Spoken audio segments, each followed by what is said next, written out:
Still no motive behind the mass shooting in Texas that killed at least 19 children and 2 adults. Now the FBI is investigating in the shooter's neighborhood. I'm Michelle Griego, bringing you CBS 4 News at noon, live on CBS 4 and CBS News Colorado. While many schools are ending this week, Denver Public Schools says it will have an increased uniform presence in and around its schools. Here's the latest on the shooting. We just learned the gunman shot his grandmother in the face, and she contacted police as he fled her home. He posted on Facebook 30 minutes before that shooting he was going to shoot his grandmother. He had shot her, and then he was going to shoot an elementary school. All of those students were killed in the same 4th grade elementary school classroom after the gunman barricaded himself.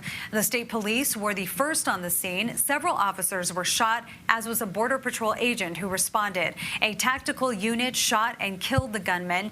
Aaron Jones reports from the scene in Uvalde, Texas. Sadness and grief overwhelm Uvalde, Texas and the nation following another mass shooting. An 18-year-old gunman barged into an elementary school Tuesday with an assault-style rifle and high-capacity magazines.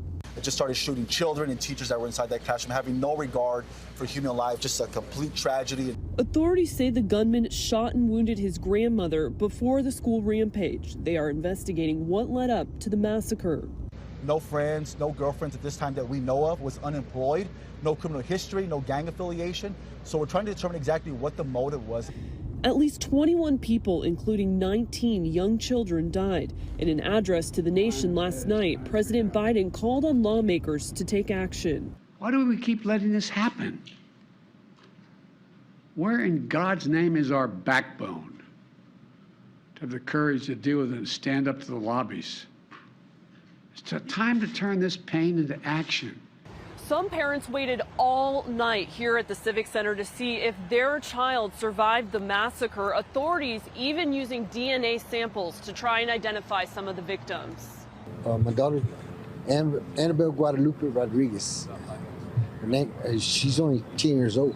Jesse Rodriguez eventually got word his daughter was one of the victims. As this community learns more about who was killed inside the school, they are grappling with a sudden and unbearable loss. Aaron Jones, CBS News, Uvalde, Texas.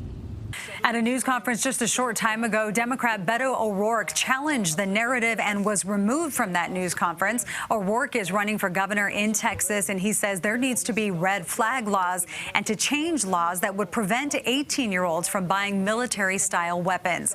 A recent CBS News poll found more than half, 54% of Americans want laws covering gun sales to be made more strict.